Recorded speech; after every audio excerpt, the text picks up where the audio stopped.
So this is a short video about the uranium thesis and 20 reasons that I came up with as to why that I think the uranium price is going to vastly overshoot the cost of production, which many people kind of agree is in the $50 to $60 range. I think it'll go to 100 or higher, the way it did back in the 2004 to 2007 uranium bull market. And let me outline 20 reasons why. Some of them are kind of tied to one another, so don't take me too seriously on the number 20, but let me explain why I think that uranium price has the potential to go very high and overshoot what a lot of people are expecting. The first reason why I think that uranium is going to exceed $100 would be so first of all, the disclaimer would be that I don't think that this will happen if there's another huge nuclear accident that happens, like a Fukushima or a Chernobyl type event, although I think that's quite rare. If you actually think about how many nuclear accidents have happened, it's been 3, and I think about 60 something years, so it's about 1 every 21 years.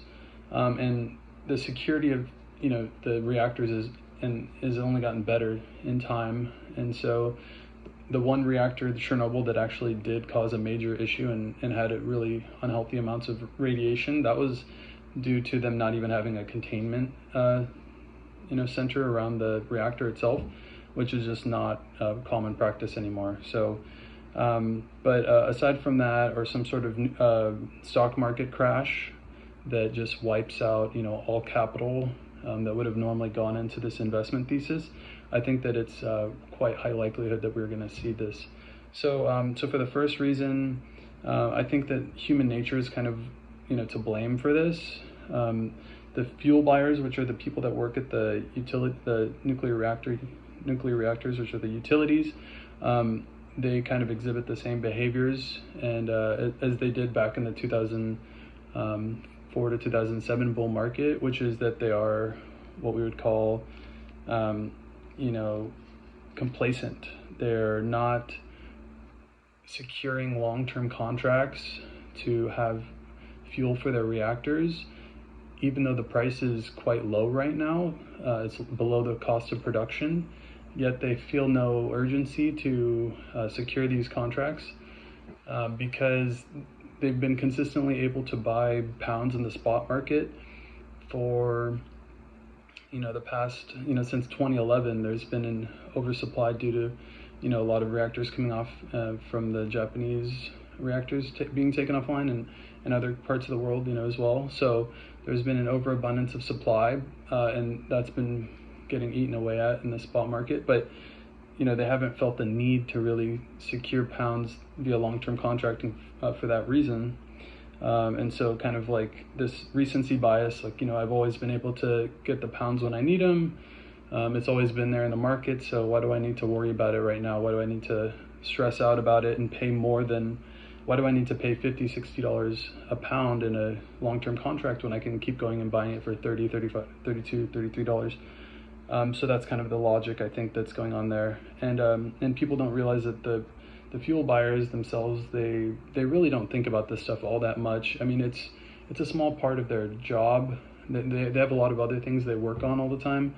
The cost of the uranium itself is kind of like maybe 5% or so approximately of the cost of running the reactor. So it matters, but it's not like as big of a deal as it is with like a natural gas powered plant or something like that. So you have to kind of keep that in mind, that the fuel buyers are not, it's really not on their radar some of the times.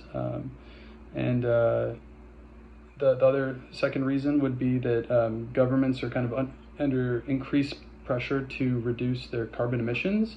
So they have a lot of these different climate goals to try to reduce emissions, and there are problems with wind, there are problems with solar, there are problems with storing electricity.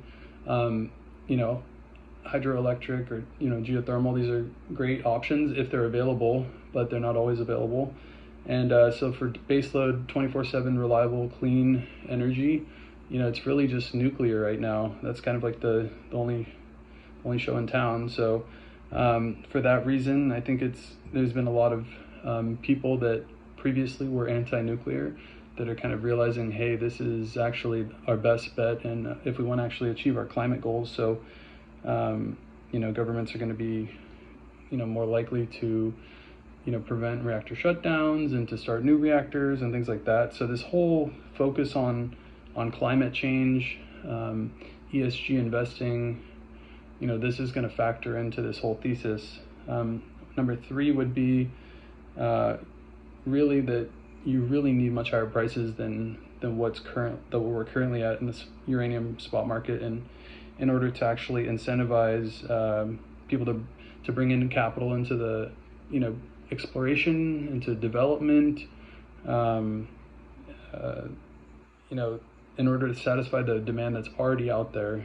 The demand is growing like around 2% per year, and the supply is dwindling.